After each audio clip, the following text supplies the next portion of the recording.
How's it going? I just want to do a quick unboxing of the Vaterra Kemora, just to show you what's in the box, what it has under the hood, so to speak, and just a few points or whatever. I'll spare you the time of when they sit there at the box and cut it all open or whatever. I already just took everything out of the box and just kind of set it out, just so it kills a little less of your time. So, right off the bat, this is the remote it comes with, the DX2L. I personally really like this remote. It's got lots of options to fuck around with and do what you gotta do. One of the best features is that right there, the throttle limit. So when your douche friend who's never touched an RC wants to come try it, of course he's going to be smashing on the trigger and just giving her and expect it to be all good 100% of the time. But so anyways, you can just turn it down to low setting, so when he's pulling the trigger all the way down, it's only 50% of what it can do. So that's always good, because we all know we all got one of those friends who's broke your shit because he's never touched an RC before. But whatever. Anyways, comes with 4 batteries, which is good to go. Comes with a speed pack, 1200 milliamp, 7.2 volt nickel metal hydride battery. Great beginner's car. A true RTR. Everything you need to go right there. For tools, hardware, they give you a few Allen keys and a little wrenches. I'd say the most valuable piece in here is the smallest Allen wrench. Like, you guys probably know what I'm talking about. Like, in every RC, there's like 1 or 2 friggin' screws, man, that just like they're so small and you never have an Allen key for it. Like this one, I found, man, it fits those few small ones that fucking you can never find one for. So that one is awesome. That saved me a lot of time with my other cars and everything. So anyways, that, and then in here they give you a few, what is it, 3,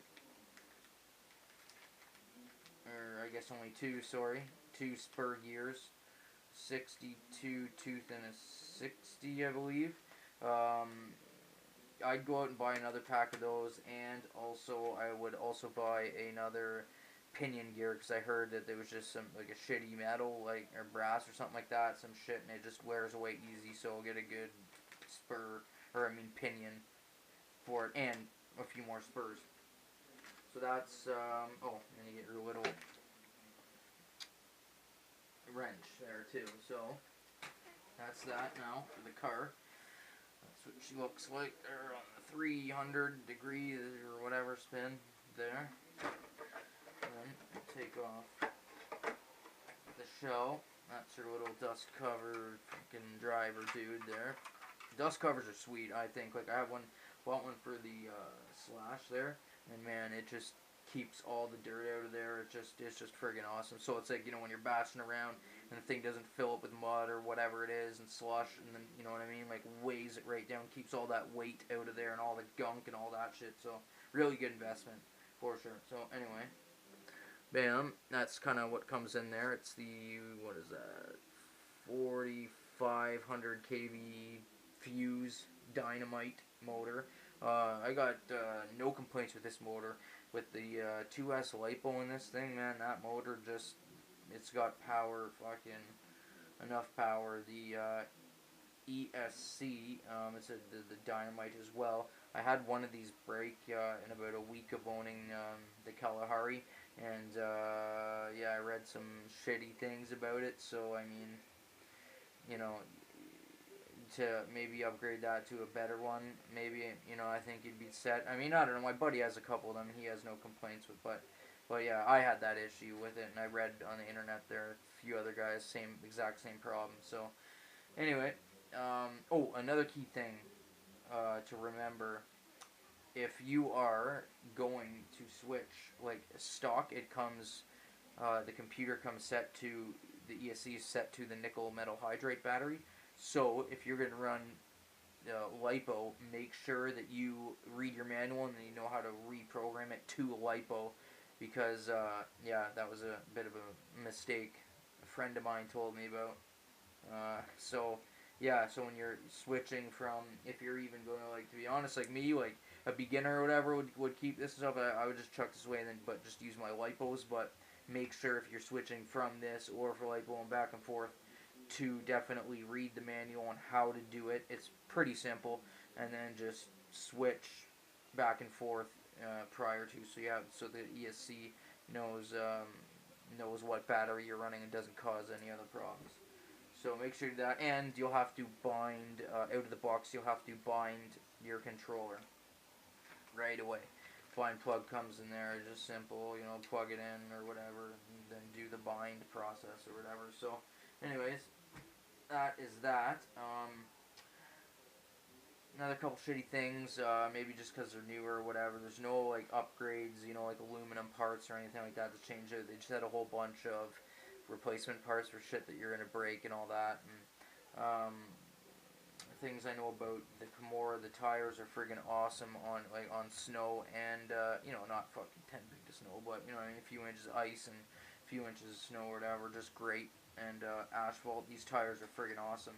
The Kalahari tires I found were junk, so I traded those out for the Mini 8 tires or whatever. But yeah, I mean, just back to the batteries a quick second. I wouldn't really suggest the 3S. I just wouldn't. I mean, you get a good, 25C, something like that. Yeah, 25C, 7 volt.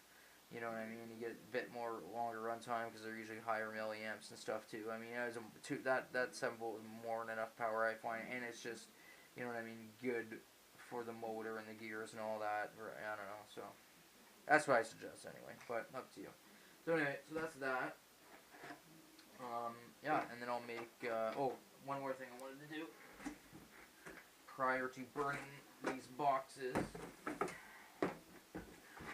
I don't sit here 24 hours a day and read every little spec, you know what I mean, like the 40-year-old version does or anything, so I don't really know the exact specs here, so I'm going to zoom in, and you can pause at any time, so you can read it up, any of like the specs and what is on it type thing.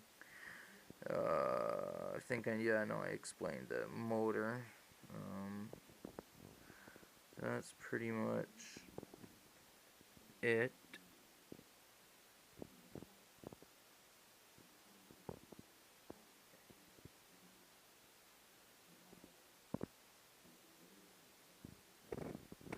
Also, actually, I just read here, with optimal 11 volt 1400 milliamp 3S 30C LiPo, maximum speed 25 miles an hour with included battery. So I guess that's suggesting that you can run the 3S. Just note here, I used the 3S and it didn't work out really too good. Like, I mean, just, I don't know. I mean, I would say seriously stick with the 2S, but I mean, if it says here you can use the 3S, I mean, I don't know. I guess you could. Just, I would say be prepared for problems. I ran into them, that's for sure. But, anyways. So you can pause at any point there on that box there if you need, and you could see the specs or whatever you want to call it. So, anyways, that's it. I'll put a video up after of it ripping around and stuff too.